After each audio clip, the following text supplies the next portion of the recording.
ഭാരതത്തിൽ ഒരാളിന് മോക്ഷം കിട്ടാൻ ഒറ്റ മാർഗമേ പറയുന്നുള്ളൂ. ശാക്തേയ സമ്പ്രദായത്തിൽ തന്നെയാണ് കൗളമാർഗവും വരുന്നത്. അതിൻ്റെ ഒരു ഭാഗം മാത്രമാണ് എന്ന് പറഞ്ഞു. അപ്പോൾ ഈ മലബാർ സമ്പ്രദായം നോക്കിക്കഴിഞ്ഞാൽ അവിടെയാണ് കൂടുതലും കൗളമാർഗങ്ങൾ ഉപയോഗിക്കുന്നത്. കൗളമാർഗത്തിലൂടെ ഭക്തന് സാധിച്ചു കിട്ടുന്നത് ക്ഷണികങ്ങളായ സുഖങ്ങളാണ്. മന്ത്രത്തിന് ദുഷ്ടതയില്ല. ഹോമകൂട്ടത്തിൽ ഉപയോഗിക്കുന്ന സാധനങ്ങൾക്കാണ് ദുഷ്ടം. വൃത്തികെട്ട സാധനങ്ങൾ ഉപയോഗിക്കും. കുരുമുളക്, ഉപ്പ്, കടുക്, വെറ്റൽമുളക് തുടങ്ങിയ നമ്മൾ തമ്മിൽ വണങ്ങുന്നത് നമ്മുടെ ഈ മോർട്ടൽ ബോഡിയാണോ? അല്ല. ഈ നശ്വരമായ പിത്തവും കഫവും മലവും കൊണ്ട് നിറഞ്ഞ ഈ ശരീരത്തെ അല്ല വണങ്ങുന്നത്. പിന്നെയോ ഒരു കൗളമാർഗം സ്വീകരിച്ചിട്ട് ഒരുത്തൻ മറ്റുള്ളവരെ ദ്രോഹിക്കുന്നത് പുണ്യത്തിൻ്റെ അംശമേയില്ല, മഹാപാപമാണ്. അവൻ്റെ ജന്മം തന്നെ ദുരിതപൂർണമാകും. ശിവഭഗവാനെ പൂജ ചെയ്യുന്നു, ഇദ്ദേഹം ദേവിയെ ഉപാസിക്കുന്നു, ദേവിക്ക് വേണ്ടി പൂജ ചെയ്യുന്നു. 3 പേരും ഒരേ സമയത്ത് 3 ഹോമകുണ്ടത്തിൽ പൂജ ചെയ്യുന്നു. ഈ പൂജകളുടെ എല്ലാം ഫലം എവിടെ ചെന്ന് ചേരും? ഈ ശക്തികൾക്ക് നിയന്ത്രിക്കുന്ന ഒരു നിയാമിക ശക്തി, അതുപോലെ അജയ്യ ശക്തി അല്ലേ? ആ ശക്തി ആരാണ്? പരാശക്തി, ആദിപരാശക്തി. ആ അമ്മ അനുവദിക്കുമോ? കർമ്മത്തിൻ്റെ ഫലം കർത്താവല്ലാതെ വേറെ ആരും അനുഭവിക്കില്ലെന്ന് ഭഗവാൻ. അപ്പോൾ ഒരു സന്യാസിക്ക് പൂജ ചെയ്യാനുള്ള അധികാരങ്ങളുണ്ടോ? ഏറ്റവും ഉത്തമമായ ചോദ്യം. ആരും ഇതുവരെ കണ്ടെത്തുകയോ ചോദിക്കുകയോ ചെയ്യാത്ത ഒരു ചോദ്യമാണ് ഇപ്പം അങ്ങയിൽ നിന്നുണ്ടായത്. ഞാനതിൽ വളരെ സംതൃപ്തനാണ്. അങ്ങ് പറഞ്ഞിരുന്നു ശാക്തേയ സമ്പ്രദായത്തിൽ തന്നെയാണ് കൗളമാർഗവും വരുന്നത്. അതിൻ്റെ ഒരു ഭാഗം മാത്രമാണ് എന്ന് പറഞ്ഞു. അപ്പോൾ ഈ മലബാർ സമ്പ്രദായം നോക്കിക്കഴിഞ്ഞാൽ അവിടെയാണ് കൂടുതലും കൗളമാർഗങ്ങൾ ഉപയോഗിക്കുന്നത്. ഭക്തരെ സംബന്ധിച്ചിടത്തോളം ദേവീപരമായ കഥകളും അനുഷ്ഠാനങ്ങളും കേൾക്കാൻ ആഗ്രഹിക്കുന്നവരെ സംബന്ധിച്ചിടത്തോളം അതിവിശിഷ്ടമായൊരു ചോദ്യമാണ് അങ്ങയുടെ ഭാഗത്തുനിന്നുണ്ടായത്. കാരണം സഗൗരവം ചിന്തിക്കേണ്ടതാണത്. ഈ കൗളം ഞാൻ നേരത്തെ പറഞ്ഞല്ലോ, ഭൗതികമായ മോക്ഷമാർഗം ചിന്തിക്കാതെ ക്ഷണികമായ ഭൗതിക ആഗ്രഹങ്ങൾ പൂർത്തീകരിക്കുന്നതിന് വേണ്ടിയാണ് ഒരു വിഭാഗം ആളുകൾ ഈ കൗളമാർഗം സ്വീകരിക്കുന്നത്. ദേവിയുടെ ഇല്ലാത്തതായി ഒന്നുമില്ല. എല്ലാം പ്രപഞ്ച മാതാവിൻ്റെ സ്പർശനവും ദർശനവും നിറഞ്ഞതാണ്. പക്ഷേ അവിടെ സംഭവിക്കുന്നത് ഭൗതിക സുഖങ്ങൾ മാത്രമാണ്. അതായത് ക്ഷണികമായ ഭൗതിക സൗകര്യങ്ങളാണ് അവർ ആഗ്രഹിക്കുന്നത്. ധനം, സ്ഥാനമാനങ്ങൾ, ഉയർന്ന പദവി, ഇങ്ങനെയുള്ള കാര്യങ്ങളാണ് അവർ ആഗ്രഹിക്കുന്നത്.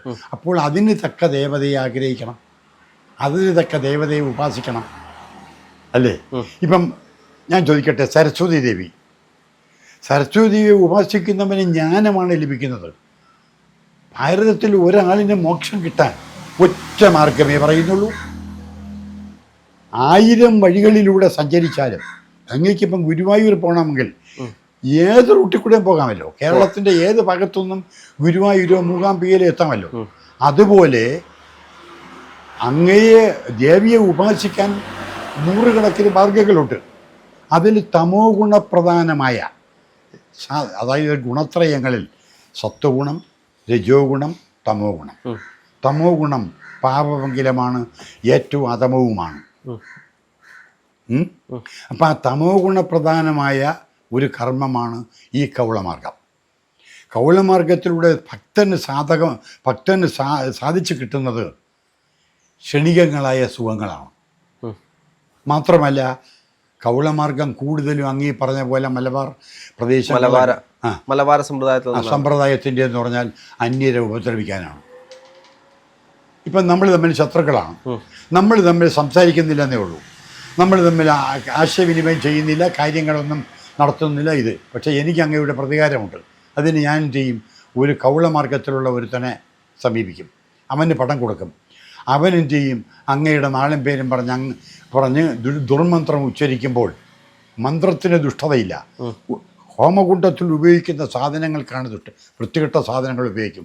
കുരുമുളക്, ഉപ്പ്, കടുക്, വെറ്റൽമുളക് തുടങ്ങിയ വൃത്തികെട്ട സാധനങ്ങൾ ഉപയോഗിച്ച് അങ്ങയുടെ നാളും പേരും പറഞ്ഞ് ഇത് ഹോമകുണ്ടത്തിൽ നിക്ഷേപിച്ച് എരിച്ചു കളയുമ്പോൾ അങ്ങയുടെ ജീവിതത്തിൽ ചില ബുദ്ധിമുട്ടുകളും തളർച്ചയും നഷ്ടങ്ങളും ഉണ്ടാവും. എന്ന് വെച്ചാൽ അങ്ങയെ തളർത്തുക, ഇതാണ് എൻ്റെ ലക്ഷ്യം. പാപമോ പുണ്യമോ? അങ്ങയുടെ ഉള്ളിലിരിക്കുന്ന ഈശ്വരനും എൻ്റെ ഉള്ളിലിരിക്കുന്ന ഈശ്വരശക്തിയും ഒന്നാണ്. സൂര്യനിൽ നിന്ന് അനന്തകോടി കിരണങ്ങൾ ഉണ്ടാകുന്നത് പോലെ പരബ്രഹ്മത്തിൻ്റെ അംശമാണ് നമ്മുടെ എല്ലാവരുടെ ഉള്ളിലിരിക്കുന്ന ജീവാത്മാവെന്ന് പറയുന്ന ആ ചൈതന്യം തന്നല്ലോ. അപ്പം ഞാൻ അങ്ങയെ വണങ്ങുന്നു, അങ്ങ് എന്നെയും വണങ്ങുന്നു. നമ്മൾ തമ്മിൽ വണങ്ങുന്നത് നമ്മുടെ ഈ മോർട്ടൽ ബോഡിയാണോ? അല്ല. ഈ നശ്വരമായ പിത്തവും കഫവും മലവും കൊണ്ട് നിറഞ്ഞ ഈ ശരീരത്തെ അല്ല വണങ്ങുന്നത്. പിന്നെയോ ഉള്ളിലിരിക്കുന്ന ആ ഈശ്വരനെ നമ്മൾ പരസ്പരം അറിയുന്നു, ഞാനും അങ്ങ് ഒന്നാണെന്ന്. നമ്മൾ രണ്ടുപേരും ഒന്നാണെന്ന പരമമായ ആത്മീയ ദർശനം വെളിപ്പെടുത്തുന്നതിന് വേണ്ടിയാണ് നമസ്തേ എന്ന് പറയുന്നത്, പരസ്പരം, അല്ലാതെ ശരീരത്തെ അല്ല നമിക്കുന്നത്.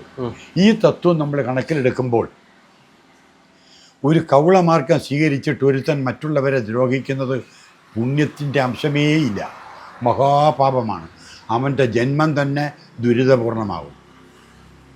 എനിക്ക് അങ്ങേ ഉപദ്രവിക്കാൻ അധികാരമില്ല. അങ്ങനെ ഭാരതീയ ദർശനത്തിൽ ഒരിടത്തും അങ്ങനെ ഒരു അധ്യായവുമില്ല. എനിക്കെന്ത് അവകാശം? ഞാനാരാ?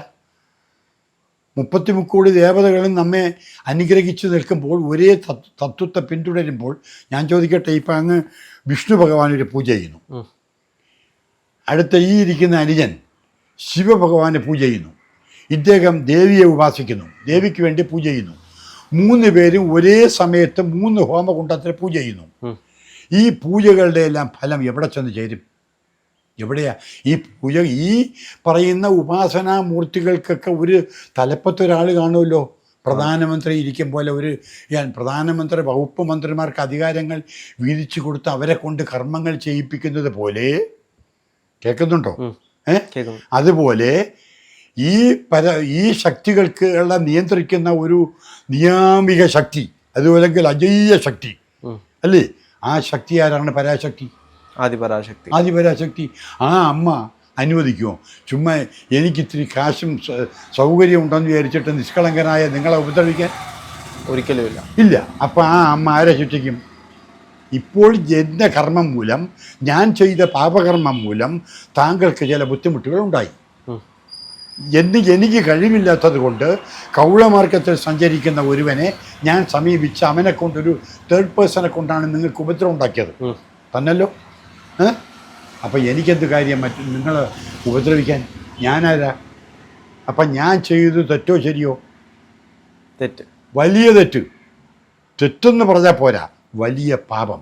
ഇതിൻ്റെ ഫലം ഞാൻ അനുഭവിക്കണ്ടേ? വേണം. കർമ്മത്തിൻ്റെ ഫലം കർത്താവല്ലാതെ വേറെ ആരും അനുഭവിക്കില്ലെന്ന് ഭഗവാൻ അർജുനോട് പറഞ്ഞു കൊടുത്തല്ലോ.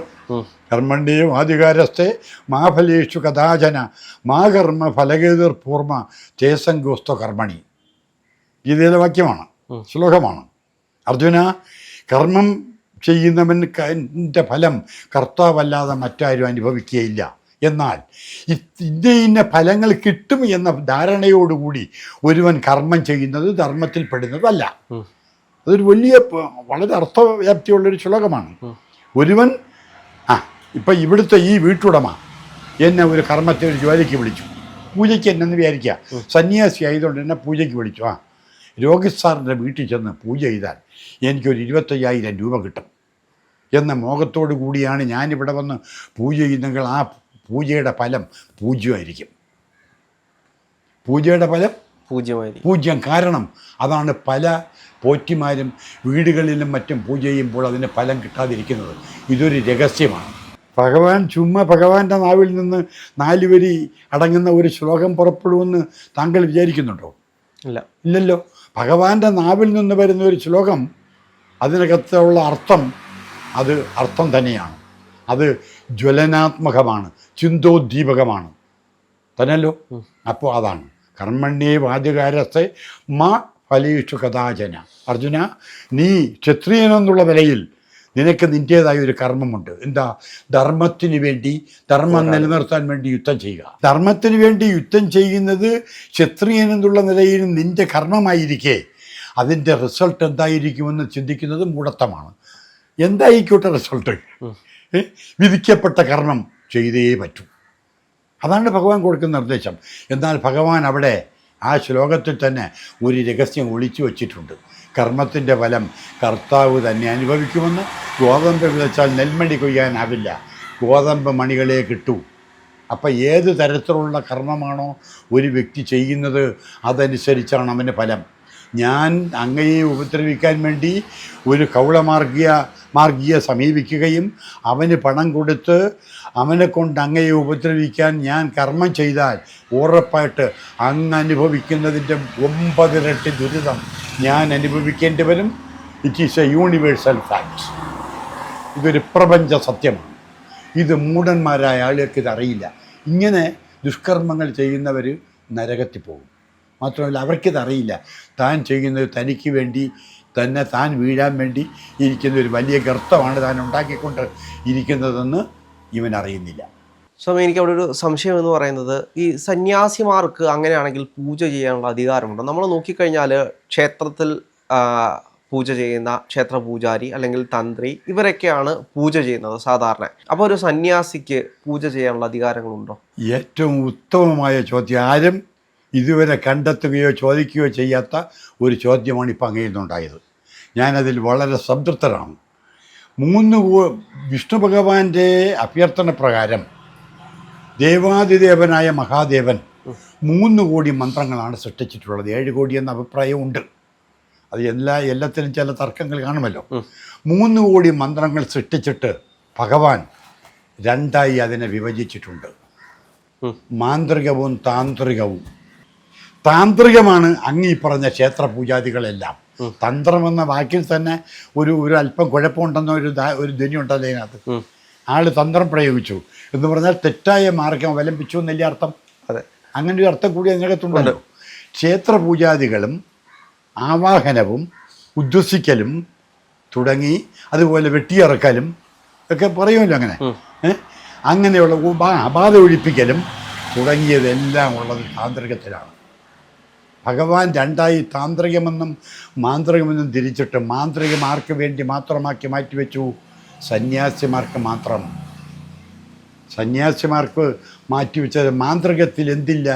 പാപഭംഗിലമായ ഹിംസാത്മകമായ ഒന്നുമില്ല താന്ത്രികത്തിൽ. മാന്ത്രികത്തിൽ മാന്ത്രികത്തിൽ അത് ഐശ്വര്യമായ കാര്യങ്ങൾ മാത്രമേ.